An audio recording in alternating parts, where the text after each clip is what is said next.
ఏ గుడికి వెళ్ళినా అందమైన శిల్పకళ ఉట్టిపడుతుంది. వందలేళ్ల నాటి ఆ శిల్పాల్ని అప్పట్లో ఎలా తయారు చేశారా అంటూ ప్రజలు ఆశ్చర్యపోతుంటారు.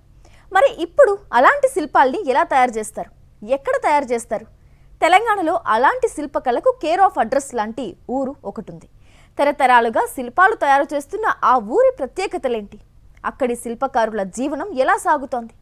సాక్షి గ్రౌండ్ రిపోర్ట్లో చూద్దాం. రాముడైనా సీతైనా ఏ దేవత అయినా ప్రాణప్రతిష్ఠ చేసి మొత్తంగా వాళ్ళను దేవతా రూపాలుగా మలుస్తారు. అలాంటి శిల్పకళా కేంద్రం రామడుగు. మరి ఈ రామడుగులో ప్రస్తుతం ఆ శిల్పకారుల పరిస్థితి ఏ విధంగా ఉంది, వాళ్ళ జీవన చిత్రం ఎలా ఉంది, ఒకసారి తెలుసుకుందానండి. ఆ వీధుల్లోకి వెళ్తే మలుపు మలుపులో శిల్పాలు కనిపిస్తాయి. ఒకచోట భారీ ఆంజనేయుడి విగ్రహం ఆశ్చర్యపరుస్తుంది. మరో మలుపులో శివలింగం, శివుడి విగ్రహాలు దర్శనమిస్తాయి. మరో చోట ప్రసన్నంగా ఆసీనుడైన లక్ష్మీ నరసింహుడి విగ్రహం కనిపిస్తుంది. వీటిని తయారు చేసింది ఈ ఊరు శిల్పకారులే. ఈ ఊరు పేరు రామడుగు. కరీంనగర్ పట్టణానికి సుమారు 20 కిలోమీటర్ల దూరంలో ఉంది. శిల్పకారులకు పెట్టింది పేరు ఈ గ్రామం. దాదాపు 300 మంది కళాకారులు ఈ గ్రామంలో శిల్పకళను కొనసాగిస్తున్నారు. తరతరాలుగా రామడుగు కళాకారులు శిల్పకళనే నమ్ముకొని జీవనం సాగిస్తున్నారు. సుమారు 600 సంవత్సరాల కిందట రామడుగు గడికోట నిర్మాణం జరిగింది. ఆ సమయంలో పలువురు శిల్పులు కర్ణాటక నుంచి వచ్చి గడికోట నిర్మాణంలో పాలు పంచుకున్నారు. కోట నిర్మాణం తర్వాత వారిలో కొందరు ఇక్కడే స్థిరపడ్డారు. ఆనాటి కళాకారుల వారసులు ఈనాటికి శిల్పకళతో అందరి మన్ననలు పొందుతున్నారు. రామడుగులో శిల్పాల తయారీకి అమృతశిలను ఉపయోగించేవారు. కానీ ఇప్పుడు ఆ శిల దొరక్కపోవడంతో కృష్ణశిలనే వాడుతున్నారు. తాతల కాంచి చేస్తున్నాం కాబట్టి దీనికి ప్రత్యేకత వచ్చింది. ఇట్లా అంటే జనరల్గా అంటే దీని సైజుని బట్టి తీసుకుంటాం అన్నట్టు. దాదాపు ఇది 7 ఫీట్లు ఉంటుంది. 7 ఫీట్లకు 1 లక్ష రూపాయలకు తీసుకుంటాం. రాయికే దగ్గర 30,000 దాకా ఖర్చు వస్తుంది. కృష్ణశిల అన్న. ఇంతకుముందు మా తాతలు అమృతశిల చేసారు. ఇప్పుడు ఆ రాయి వస్తలేదు. మా ఎక్కువ మంది కృష్ణశిలని అడుగుతారు. అడుగున్నర ఎత్తుండే నవగ్రహాల విగ్రహాలు మొదలుకొని 10 అడుగుల భారీ విగ్రహాల వరకు ఇక్కడ చెక్కుతారు. విగ్రహం సైజును బట్టి 2 రోజుల నుంచి నెల రోజుల సమయం పడుతుంది. రామడుగు శిల్పాలను కొనుగోలు చేసేందుకు తెలంగాణ జిల్లాలతో పాటు ఆంధ్రప్రదేశ్, కర్ణాటక ప్రాంతాల నుంచి కూడా వస్తూ ఉంటారు. గ్రామ దేవతలు ఆంజనేయ స్వామి, గణపతి, శ్రీరాముడు, శివలింగాలు, శివుడు, నవగ్రహ విగ్రహాలకు ఎక్కువగా ఆర్డర్లు వస్తూ ఉంటాయని చెబుతారు ఇక్కడి శిల్పులు. చిన్న సైజులు అంటే ఒక అగ్గిపెట్టి సైజులు కూడా రాముడిని వేసే అంత ఉంది. కానీ ఏంటంటే దానికి డిమాండ్ ఉండదు కదా, అట్లుంది అన్నట్టు. కానీ ఏంటంటే ఈ శిల్పకళ అనేది రాను రాను తగ్గుతుంది. భావితరాలకి ఒక కళలకనే ఉంటుంది. రాముడు అనేది ఒక 100 సంవత్సరాల చరిత్ర ఉంది. ఆ చరిత్రలో ఎంతోమంది మా తాతలు ముత్తాతల నుంచి ఈ వర్క్ మీద ఆధారపడి ఉన్నారు. అమృతశిల కానీ ఇప్పుడు గ్రానైట్ చేస్తున్నారు. అంతకుముందు అమృతశిల చేసింది. ఒకప్పుడు శిల్పకళ ఒకే కులానికి పరిమితంగా ఉండేది. కాలక్రమేణా ఆసక్తి గల యువకులకు ఈ శిల్పకళను నేర్పించారు. కుల మతాలకు అతీతంగా ఈ అరుదైన కళ 6 శతాబ్దాలుగా కొనసాగుతోంది.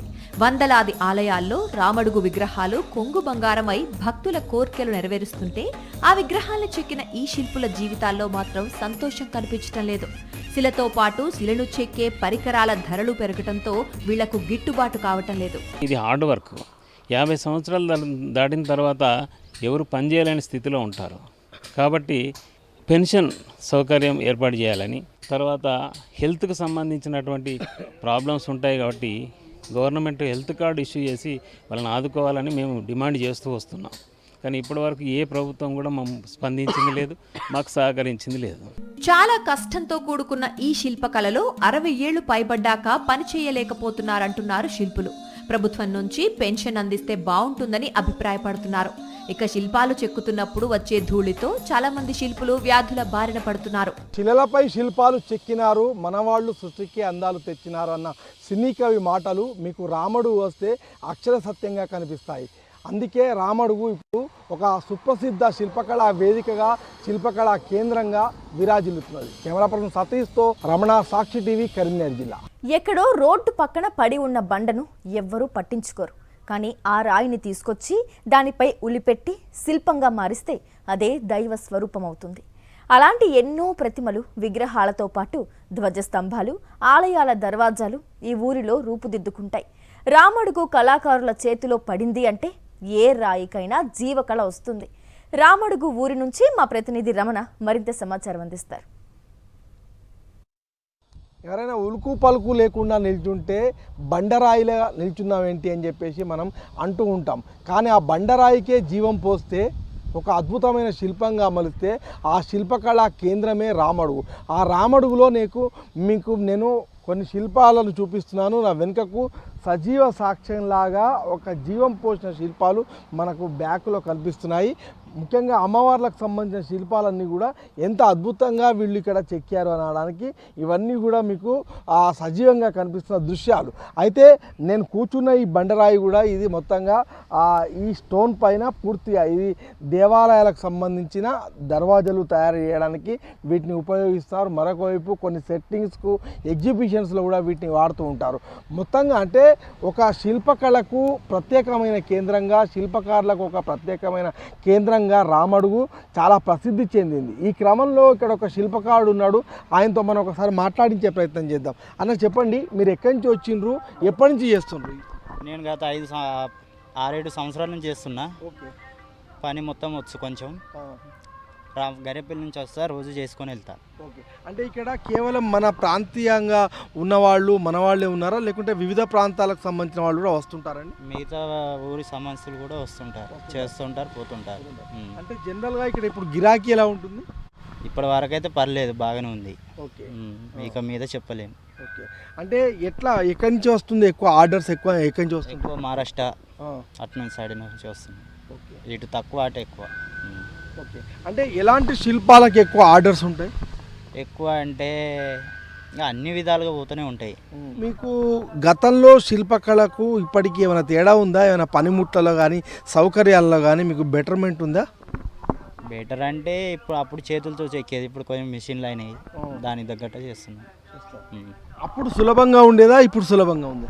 అప్పుడు కొంచెం కష్టం ఉండేది, కొంచెం ఇప్పుడు సుఖం అంత కాకుండా. ఇక్కడికి పెద్ద పెద్ద అంటే ఆలయాల నుంచి వస్తుంటారా? ఎక్కువ ఎట్లాంటి డిమాండ్ ఉంటుంది ఇక్కడ మెయిన్గా?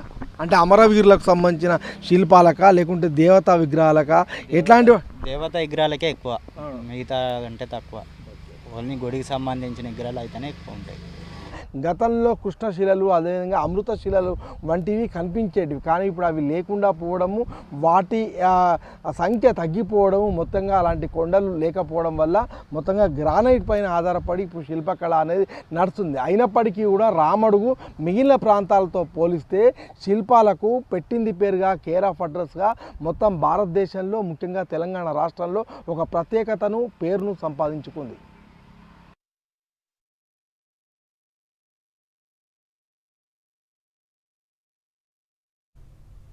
రామడుగు శిల్పకళకు దేశ విదేశాల్లో క్రేజ్ ఏర్పడింది.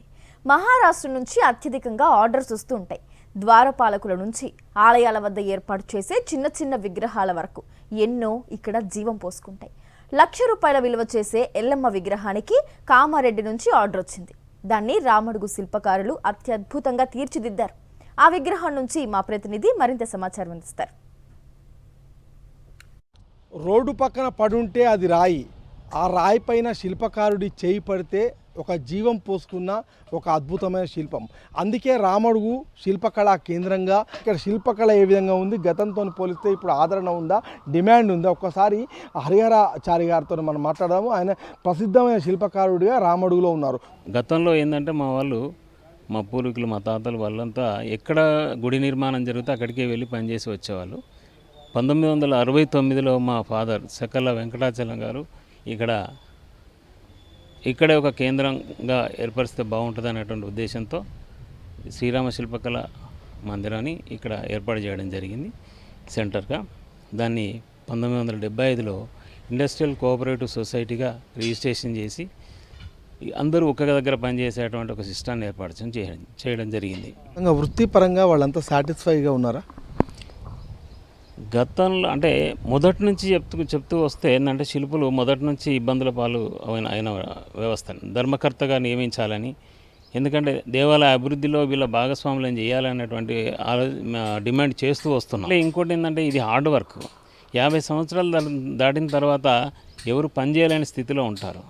కాబట్టి పెన్షన్ సౌకర్యం ఏర్పాటు చేయాలని, తర్వాత హెల్త్కి సంబంధించినటువంటి ప్రాబ్లమ్స్ ఉంటాయి కాబట్టి గవర్నమెంట్ హెల్త్ కార్డు ఇష్యూ చేసి వాళ్ళని ఆదుకోవాలని మేము డిమాండ్ చేస్తూ వస్తున్నాం.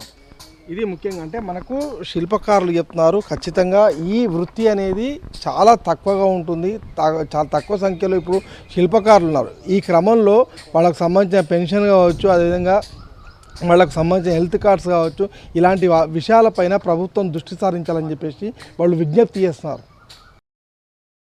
మరిన్ని అప్డేట్స్ కోసం ఛానల్ను సబ్స్క్రైబ్ చేయండి. నోటిఫికేషన్స్ కోసం బెల్ ఐకాన్ పై క్లిక్ చేయండి.